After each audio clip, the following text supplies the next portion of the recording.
Oke, saya mulai dulu. Bismillahirrahmanirrahim. Assalamualaikum warahmatullahi wabarakatuh.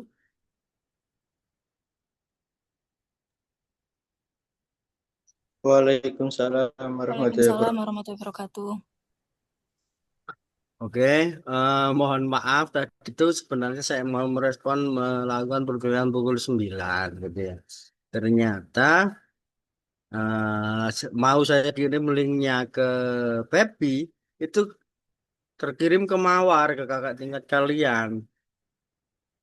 Sehingga perkuliahan sama kakak tingkat kalian akhirnya masa saya suruh keluar mereka sudah saya kirim link itu langsung masuk semua. Ya, belum. Malah tak Japri tadi itu.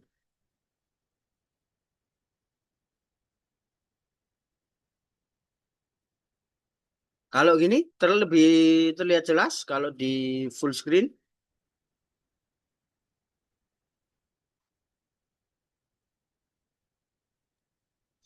Iya Pak, jelas Pak. Oke.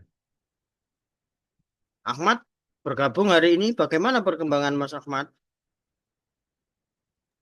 Alhamdulillah sudah masuk kemarin, Pak. Alhamdulillah. Ya, nanti kabari terus perkembangannya ya.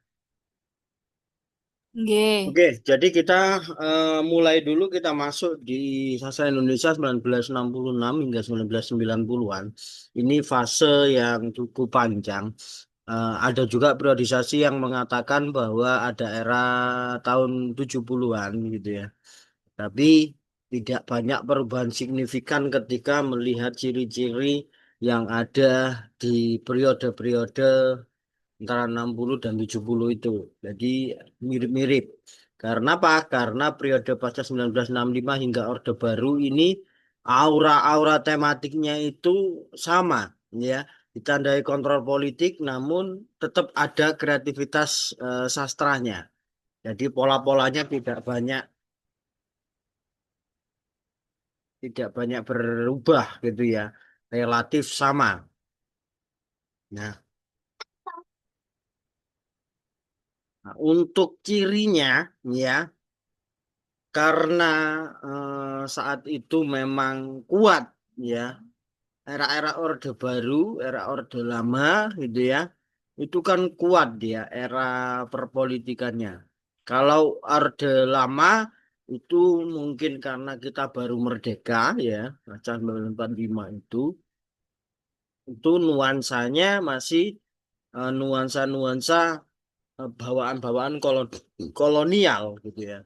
Nah, tapi ketika sudah masuk Orde Baru, ya masa transisi itu ya, nah ini tema sosial politik itu mau ndak mau akhirnya masuk. Karena apa? Kalau dulu itu berbicara itu taruhannya nyawa, tidak hanya karya sastra, tidak hanya karya sastra, ya. Jadi berbicara saja dulu itu berbicara tentang pemerintah itu taruhannya nyawa di era Orde Baru seperti itu, ya. Bener-bener era yang mencekam ya tidak hanya untuk penulis tapi keseluruhan ya era Orde Baru itu keseluruhan ya. Rasa-rasa pemimpin atau presiden diktator itu benar-benar terasa. Nah, sehingga pola-pola mencekam itu ya melahirkan eksperimen bentuk ya. Jadi tidak dimunculkan secara terang-terangan gitu ya. Tapi berupa simbol-simbol. Ya, jadi kritiknya itu kritik simbolik yang dimunculkan. Karena apa? Karena biar aman, ya. Karena nyawa taruhannya ketika mengkritik secara terang-terangan. Kalau dulu itu kan secara terang-terangan. Nah, ya sekarang kalau era-era ini, ya, era Orde Baru kalau mau mengkritik harus dibuat dalam simbol-simbol. Kalau nggak gitu taruhannya nyawa. Makanya di periode ini banyak sastrawan-sastrawan yang diasingkan ya baik diasingkan ke Pulau Buru atau sampai diasingkan ke luar negeri istilahnya saat itu menyebut sebagai tahanan politik. Nah itu, nah di era-era inilah yang akhirnya melahirkan yang namanya sastra eksil ya, sastra hasil dari perlawanan politik itu. Nah, untuk tokoh pentingnya ya di era ini ya, geser dulu biar nggak ketutup. Nah, ini ada Taufik Ismail yang ini orangnya Taufik Ismail ya. Kemudian ada WS Rendra yang ini yang atas. Kemudian ada Sapati Djoko Damono ini yang bawah ya. Seperti itu. Nah, ini orang-orang yang benar-benar fenomenal. Kenapa yang saya munculkan itu selalu tiga dan selalu yang fenomenal ya? Karena ini adalah corong dari masanya, ya, corong dari masanya. Nah, W.S. Rendra ini, ya, ini yang bisa merobohkan pemerintahan Orde Baru melalui pembacaan puisinya, ya. Saya dalam detik-detik terakhir ini atau dalam beberapa bulan terakhir sudah tidak berselancar di YouTube ya. Kalau dulu saya kangen itu saya buka di YouTube pembacaan W.S. Rendra gitu ya. Nah, dia membaca di atas gedung kemudian di bawahnya itu ribuan mahasiswa kayak gitu. Nanti coba kalian mencari pembacaan W.S. Rendra gitu ya. Betapa ngerinya melihat seorang penyair bisa menggerakkan ribuan massa gitu ya. Itu bisa dilakukan oleh W.S. Rendra ini. Sampai akhirnya dari W.S. Rendra sang penyair ini bisa menggerakkan massa untuk demo dan melengsarkan Orde Baru. Ya, seperti itulah. Itu Rendra. Lah beda lagi dengan Sapardi Djoko Damono. Dia dengan bahasanya yang lembut, dengan bahasanya yang halus. Gitu ya. Ini benar-benar antara dua sisi mata koin ya. Ini yang Sapardi lah. Kalau Taufik Ismail ya, ini dengan puisi-puisi sufismenya, puisi-puisi religiusnya, gitu ya, bisa masuk ke lini-lini yang sulit dimasuki oleh sastra atau sastrawan ya. Ini bisa masuk ke pondok-pondok pesantren si Taufik Ismail. Itulah kenapa ini menjadi tonggak dari tokoh periode Orde Baru. Nah, saya sebut Orde Baru karena saya tidak menyebutkan tahun. Ini ya. Jadi ini saya ambilkan dari masing-masing periode ya. Ini Reda di 60-an gitu ya. Kemudian Sapardi di era 70-an. Kemudian Taufik Ismail itu di era 90-an. Seperti itu. Nah, kemudian setelah 98 Orde Baru itu kan lengser, Orde Baru itu turun gitu ya. Pemerintahannya ya itu akhirnya melahirkan juga sastra reformasi atau kalau dalam periodisasi sastra Indonesia disebut era 90-an gitu ya. Nah, ini karena Indonesia sendiri itu tingkat berekspresinya, bersuaranya itu sudah mulai tidak ada batasan atau disebut reformasi gitu ya. Nah, orang-orang mengkritik pemerintah itu sudah boleh kalau era Orde Baru ngeritik itu bisa taruhan nyawa. Nah, sejak era reformasi ini ngeritik sudah boleh, ngeritik pemerintah sudah boleh. Nah, itu akhirnya kebebasan berekspresi meningkat ya. Ada yang secara terang-terangan mulai mengkritik, sudah tidak perlu simbolik lagi. Itu pasca reformasi ya. Sehingga ini orang-orang bermainnya ini sudah mulai berani ya. Baik itu ngomong identitas, baik itu ngomong gender, ngomong politik, bahkan ngomong seksualitas di dalam sastra. Ya. Ini di era reformasi ini ya. Sehingga bahasa-bahasanya bisa dikatakan bahasa yang lebih lugas dan berani. Ya. Sampai pada momentum saya sepertinya pernah menyebut ya dulu di awal di kelas ini ada Ayu Utami, ada Jenar Maesa Ayu yang bahasanya itu berani gitu ya.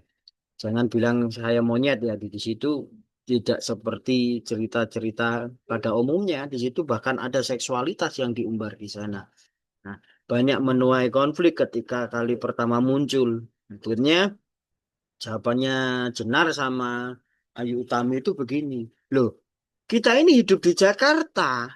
Ya, seksualitas itu sudah menjadi sesuatu yang bukan hal yang ditutup-tutupi. Kenapa? Di realita itu tidak ada yang mencegah, tidak ada larangan. Ya. Tapi ketika dituliskan di dalam karya sastra, kenapa harus dicekam? Ya, kenapa tidak realitanya yang dicekam? Tapi kenapa karya sastranya yang dibungkam? Nah, dari situlah akhirnya kritik itu akhirnya mulai didengarkan sehingga karya sastranya boleh mendapatkan tempat di realita. Karena apa? Pada kenyataannya untuk menghapus seksualitas di kota metropolis itu tidak semudah membalik telapak tangan gitu ya. Apalagi itu sudah menjadi budaya yang sudah melekat di masyarakat urban yang ada di Jakarta. Ini kan sulit. Nah, di situ akhirnya sudah mulai ada kelenturan. Ya, ini orang-orangnya, ini yang Jenar, ini Ayu Utami. Ya, kalau kalian searching dua tokoh ini, bahkan mereka bahkan makanya ini terbuka, bahkan kedua-duanya ini sudah bermain film juga, sastrawan yang main film. Mereka berdua ini yang kalau Jenar yang sering ya main film sekarang akhir-akhir ini. Jadi kan gitu. Nah, kalau ini Wiji Tukul ya. Wiji Tukul ini suara untuk mengkritiknya itu keras di era sebelum 98 ya. Ini membuat dia akhirnya hilang dari peredaran gara-gara puisinya. Ya. Jadi kalau ini ngomong tentang reformasi pemerintahan, nah ini kalau reformasi tentang gagasan dua orang ini. Ya. Seperti itu ditunjukkan oleh tokoh-tokoh reformasi lah. Kalau sastra kontemporer itu lain lagi, ya. Sastra yang menceritakan kekinian atau sastra masa kini yang bisa sampai saat ini itu kita bincangkan dan tidak akan pernah ada selesainya, ya. Sastra masa kini. Karena apa? Karena ini dipengaruhi teknologi yang terus berkembang. Akan ada metode-metode baru, akan ada pola-pola baru, itu terus bermunculan selama teknologi itu terus berkembang. Dan arus globalisasi ini sudah tak terbendung. Maka sastra kontemporer ini terus mencari bentuk baru, bentuk baru, bentuk baru. Seperti itu. Ya. Nah, ini tapi ketika kita berbicara era-era kontemporer itu, ya, itu seperti apa sih? Ya, jadi sudah mulai aliwahana yang namanya dulu sastra itu di kertas, gitu ya. Ya, maka di era ini sudah sastra sudah tidak di kertas, sudah di multimedia atau sudah di digital. Ya, sebelum era YouTube, orang baca puisi di YouTube, orang menulis puisi di Instagram, ya, orang nulis puisi di tweet, ya, dan media-media sosial yang lainnya dulu itu ada yang namanya blog atau yang saya meminta ke kalian membuat blog itu, ya. Era kali pertama digitalisasi sastra itu di blog, ya. Ini menjadi perdebatan sengit. Nah, perdebatan sengitnya di mana? Perdebatan sengit di kesusastraan itu di sastra koran, ya. Di sastra koran, jadi seorang penulis atau seorang sastrawan itu menulis permasalahan dan dikirimkan ke koran. Penulis yang lain merespon juga melalui tulisan yang diterbitkan di koran juga. Tidak juga kadang meresponnya itu di koran yang lain. Dia tidak harus di koran yang sama. Begitulah terus wacana-wacana kesusastraan itu bergulir dan itu bertahan sampai saat ini. Ya, nah, ini dibicarakan loh. Karya sastra atau puisi yang dimuat di blog itu nggak kredibel, nggak keren. Dan kalau karya yang sudah dimuat di blog itu nggak bisa dimuat di media massa. Dan hal itu akhirnya ditentang dan dijawab oleh Hasan Aspahani ya sebagai promotor sastra digital. Ya, ini Hasan Aspahani ini orang, aduh saya kok lupa ya. Ini orang Kalimantan kan. Oh Batam, sorry Batam. Hmm. Itu dengan orang Jawa Timur Linus Suryadi AG. Ya. seperti itu. Oh, bukan Linus Suryadi. Ya Allah. Yang dosen UM ini saat ini masih muda ya, seumuran Hasan Asbahani. Sebentar, aduh tidak teringat ini. Ya, nanti ketika teringat saya sampaikan di kelas ya, di promotor untuk menggerakkan sastra digital kali pertama di era 2000-an. Ya, temanya yang digarap itu identitas, urban dan juga global. Ya, jadi sudah bukan kearifan-kearifan lokal ya. Kearifan lokal yang digarap, tapi saat ini kearifan lokal menjadi isu yang menarik sehingga karya sastra juga mulai membahas eh, kearifan lokal, ngomong soal tradisi, ludruk di puisi, ngomong wayang di puisi, ya seperti itu. Nah ini untuk tokoh-tokoh ya yang saya katakan di era sastra kontemporer ini memiliki fenomena yang menarik. Yang pertama ini Dewi Lestari, ya ini. Dewi Lestari ini berangkat masuk ke susastraan Indonesia atau sastra serius itu berangkat dari blog juga. Novelnya dia tuliskan di blog ya yang konon katanya bahwa blog itu sesuatu yang tidak kredibel gitu ya. Nah, tapi Dewi Lestari memulai novelnya yang boom itu ya. Ini salah satu fenomena jenis sastra yang serius tapi bisa boom sampai akhirnya berjilid-jilid bukunya Dewi Lestari ini. Itu dimulai dari blog sampai akhirnya dia menerbitkan sendiri. Ya, karena pembaca-pembaca blognya ini tertarik dan ingin mengoleksi buku, akhirnya dia terbitkan bukunya sendiri. Ya, nah, sampai akhirnya mengusik pasar sastra Indonesia, ya, akhirnya dilirik oleh Bentang, dilirik oleh Gramedia untuk diterbitkan dan disitulah akhirnya bisa masuk ke ranah wilayah kesusastraan yang tidak semua orang bisa masuk untuk sastra serius. Nah, ini Dewi Lestari berangkatnya dari situ dan ternyata Dewi Lestari ini memang tidak main-main. Akhirnya dia bisa bermain musik, mengeluarkan musik, akhirnya dia membuat lagu gitu ya. Sehingga dia bisa masuk juga ke industri kreatif seperti musik dan film. Bahkan ada filmnya kan Filosofi Kopi gitu. Nah, salah satu film yang populer. Nah, ini Dewi Lestari. Kemudian Hasan Asbahani yang seperti saya katakan ini dia promotor untuk sastra yang dimuat di blog gitu ya. Hasan Asbahani membuktikan akhirnya puisi-puisi dia yang dimuat di blog itu juga bisa dimuat di Kompas, di surat kabar. Nah, itu akhirnya menjadi lentur. Ya, sastra sudah tidak ada sekat antara sastra digital dengan sastra koran itu sudah nggak ada yang sekat lagi, sudah tidak ada diskusi-diskusi perdebatan panjang di koran-koran berminggu-minggu sampai berbulan-bulan itu sudah tidak ada. Nah, ini yang selanjutnya ini oh kok tergeser ya, bergerak. Sorry.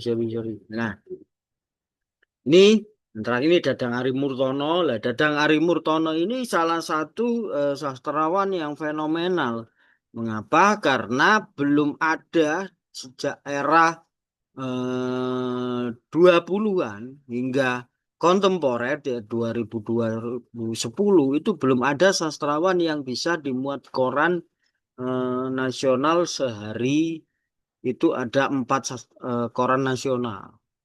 Ya, dalam hari Minggu yang satu hari Minggu itu kan akan ada sastra koran biasanya itu seminggu sekali atau sebulan sekali gitu sastrawan dari dulu itu begitu. Tapi Dadang Ari Murtono setiap minggu ada 4 sampai 7 karyanya dimuat di koran baik lokal maupun nasional. Nah, ini menggemparkan ya. Jadi setiap minggu karyanya muncul terus gitu ya. Ini akhirnya menjadi kecemburuan sosial di ranah kesastraan Indonesia. Jadi ada yang mengatakan bahwa Dadang Ari Purtono tidak berkarya, dia tidak menulis, tapi dia berak. Jadi gitu itu muncul tulis oleh sastrawan-sastrawan itu di kolom-kolom esai di koran-koran ya. Sampai akhirnya dia terpeleset di 2011 dengan tuduhan plagiarisme yang akhirnya dia bisa keluar dari momen itu, ya, dianggap bahwa itu gerakan menulis stylenya postmodernisme. Dan beruntungnya ini orang Mojokerto ini, Dadang Harimotonya, dia orang Mojokerto, kelahiran Mojokerto tapi saat ini tinggal di Kalimantan. Ini ini era kontemporer yang memiliki fenomena-fenomena yang perlu dicatat ya di sastra Indonesia. Dan terakhir, untuk kesimpulannya, perkembangan sastra itu mengikuti perubahan sosial dari yang terkontrol sampai yang menuju kebebasan. Itu yang bisa saya sampaikan ringkasan ya, ringkasan saya anggap ringkasan karena 3 periode ini saya ringkas menjadi satu karena ini sudah pertemuan ketujuh. Di pertemuan minggu depan jadwalnya sih UTS tapi kayaknya belum ya. Kapan jadwal UTS-nya? Tanggal 11, Pak. Tanggal 11 minggu depan itu oh masih tanggal 6 ya. Iya, iya. Jadi masih ada jeda lagi. Jadi kita nanti minggu depan. Oh, tapi minggu depan kita ada acara nggak bisa perkuliahan. Berarti pas lah. Ada yang ditanyakan silakan. Terkait periodisasi sastra yang saya rangkum menjadi ringkas di pertemuan hari ini. Barangkali ada yang ditanyakan silakan.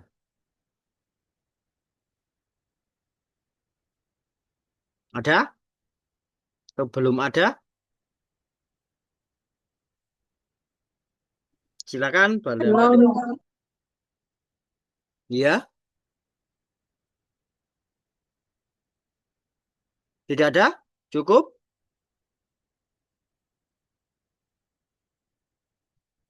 Baik. Jika memang tidak ada, maka hari ini untuk pertemuan mata kuliah yang ketujuh.